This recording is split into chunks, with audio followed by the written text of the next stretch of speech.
तो नमस्कार आप सभी प्यारे साथियों को एक नए वीडियो के अंदर आपका सभी का स्वागत है। अब जो ये वीडियो देख रहा है ये समझो कि उनके भगवान चाहते हैं कि आपके नंबर अच्छे आए, क्योंकि पक्का है कि सवाल इसमें से एक दो आने ही है, क्योंकि इनसे बाहर कोई सवाल बनता ही नहीं है इस टॉपिक से। इसलिए जो वीडियो देख रहे हैं अंत तक देखें, सिर्फ 4 से 5 मिनट के समय के अंदर आपके 2 से 3 नंबर आपके यहाँ पर पक्के हो जाएंगे। तो यहाँ पर मैं आपके टॉपिक लेके आया हूँ हार्मोन से रिलेटेड, कि हमारे शरीर को नियंत्रण करने के लिए हमारे शरीर में एक तो होता है तंत्रिका तंत्र और दूसरा होता है हार्मोन। अब हार्मोन का क्या काम है, तंत्रिका तंत्र का क्या काम है। तंत्रिका तंत्र को हम तंत्रिका तंत्र के टॉपिक्स में पढ़ेंगे। यहाँ पर मैं हार्मोन के बारे में बता देता हूं जो हमें कंट्रोल करने का काम करते हैं। जैसे हमारे सामने कोई शेर आ गया, ठीक है, तो देखो आप देखते हो कि हमारे हृदय की धड़कन बढ़ जाती है, हमारी श्वास दर बढ़ जाती है, शरीर से पसीने आने लगते हैं। तो ये सब कौन कंट्रोल करता है? हार्मोन के द्वारा होते हैं। तो क्या है हार्मोन और किस किस प्रकार से क्वेश्चन यहाँ से पूछा जाएगा, इस वीडियो को अंत तक देखें। तो चले अब देखो, मधुमेह रोग किस हार्मोन की कमी से होता है?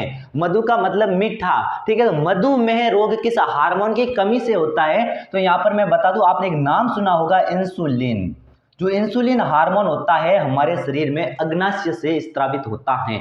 ये अग्नाशय कहाँ पर होता है? आप जब पाचन तंत्र पढ़ा था हमने 5वें पाठ जय प्रक्रम के अंदर, उसमें हमने देखा था कि आमाशय के बाद में छोटी आंत, और छोटी आंत के जस्ट हमने ऊपर एक बीच के भाग में एक अग्नाशय नाम करके कोई अंग बनाया था। तो वो एक ग्रंथि है, इस बात का ध्यान रखें। उस ग्रंथि से ये इंसुलिन हार्मोन निकलता है। यदि इसकी कमी हो जाती है तो हमें मधुमेह रोग हो जाता है, इस बात का ध्यान दें। दूसरा है थायरॉक्सिन की कमी से कौन सा रोग होता है? थायरॉक्सिन हार्मोन आपको पता है हमारे गले के अंदर यहाँ पर एक ग्रंथि पाई जाती है, जो आपने नाम सुना होगा थायराइड ग्रंथि। और उस थायराइड ग्रंथि से कौन सा हार्मोन निकलता है? थायरॉक्सिन हार्मोन निकलता है। तो थायरॉक्सिन की कमी से कौन सा रोग होता है? अब ये कह रहा है कि जो गले के अंदर हड्डी ग्रंथि पाई जाती है, यदि उसकी कमी, कहने का मतलब है उससे निकलने वाले हार्मोन में यदि हमारे शरीर में कमी हो जाए तो हमें कौन सा रोग होगा? तो सिंपल सी बात है कि थायरॉक्सिन की कमी से जो रोग होने वाला है वो हो जाएगा गायटर, ठीक है। इसका ध्यान रखना, कहीं पर गेंगा रोग भी मिलता है। इसके अंदर क्या होता है कि गर्दन सूज जाती है लोगों की, ठीक है। इस रोग के अंदर, गायटर रोग के अंदर गर्दन है वो सूज जाती है, इस बात का थोड़ा ध्यान दे। नेक्स्ट क्वेश्चन देखते हैं कि नेक्स्ट क्वेश्चन है कि कार्बोहाइड्रेट, प्रोटीन, वसा के उपापचय का संतुलन कौन करता है? ये सवाल बहुत ही इंपॉर्टेंट है, इस बात का ध्यान दे। तीसरा सवाल कि हमारे शरीर के अंदर जो कार्बोहाइड्रेट, प्रोटीन, वसा खाते हैं उनका उपापचय, उनके पाचन से रिलेटेड जो भी कंट्रोल करने का काम करता है वो कौन सा हार्मोन करता है? तो इस बात का ध्यान रखना, ये थायरॉक्सिन हार्मोन का काम होता है कि ये कंट्रोल करने का काम आपके करेगा।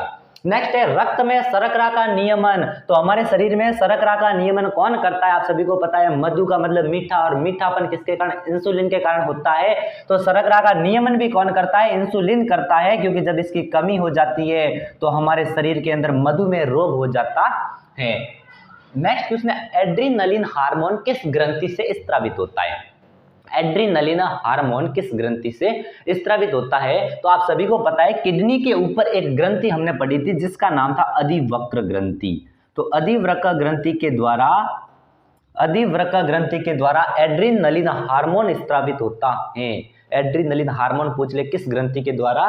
तो अधिवृक्क ग्रंथि। और अधिवृक्क ग्रंथि होती कहां पर है? तो अधिवृक्क ग्रंथि हमारे वृक्क या फिर किडनी के ऊपर होती है, इस बात का ध्यान रखें, उसकी पिछली तरफ में, ठीक है। अब नेक्स्ट है सभी अंगों में वृद्धि कौन सा हार्मोन करता है? हम लंबाई में बढ़ रहे हैं, हाथ बढ़ रहे हैं, पैर बढ़ रहे हैं, इनको बढ़ाता कौन सा हार्मोन है? तो बस इतना याद रखना है, वृद्धि हार्मोन। सिर्फ वृद्धि हार्मोन याद रखोगे तो काम चल जाएगा, या फिर GH हार्मोन, ग्रोथ हार्मोन आ जाए एग्जाम के अंदर तो भी यहाँ पर ध्यान रखना। नेक्स्ट है कि मनुष्य शरीर की मिश्रित ग्रंथि कौन सी है? तो यहाँ पर थोड़ा सा आप समझना टॉपिक्स। देखो, एक होती है अंतःस्रावी ग्रंथि और एक होती है बहिःस्रावी ग्रंथि। अंत का मतलब अंदर, किसके अंदर? रक्त में। मतलब जो जो पदार्थ का निर्माण करेगा, जो हार्मोन बनाएगा, यदि उसका स्त्राव रक्त के अंदर कर दिया जाता है तो उसको कहते हैं अंतःस्रावी ग्रंथि।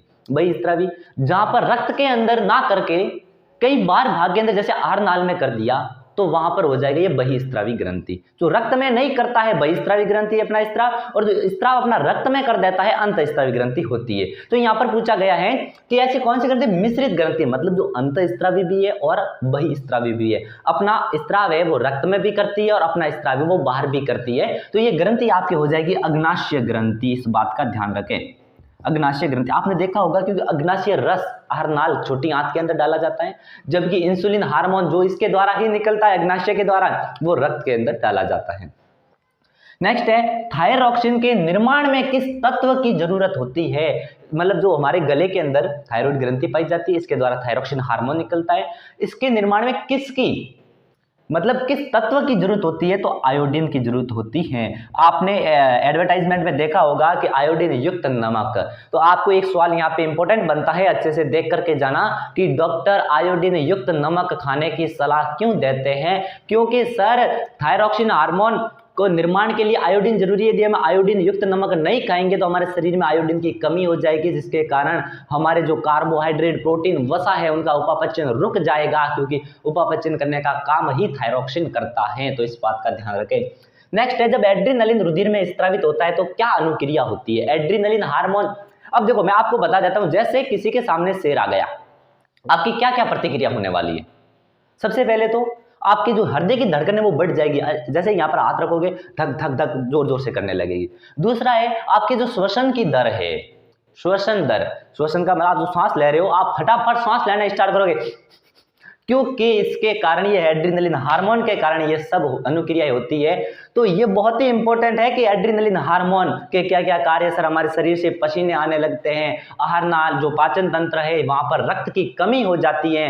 रक्त की कमी या फिर रक्त की आपूर्ति में कमी क्यों होती है, क्योंकि जब हमको डर लगता है तो यह हार्मोन निकलता है, और जब हमको डर लगता है तो हमारे जो धमनियां और जो धमनियां होती है वो सिकुड़ जाती है, इसके कारण रक्त की आपूर्ति वहां पर कम हो जाती है। तो ये सवाल आप अच्छे से देखकर जाना कि आयोडीन युक्त नमक की सलाह क्यों दी जाती है और एड्रेनलिन हार्मोन के द्वारा क्या क्या हमारे शरीर में प्रतिक्रियाएं होती है।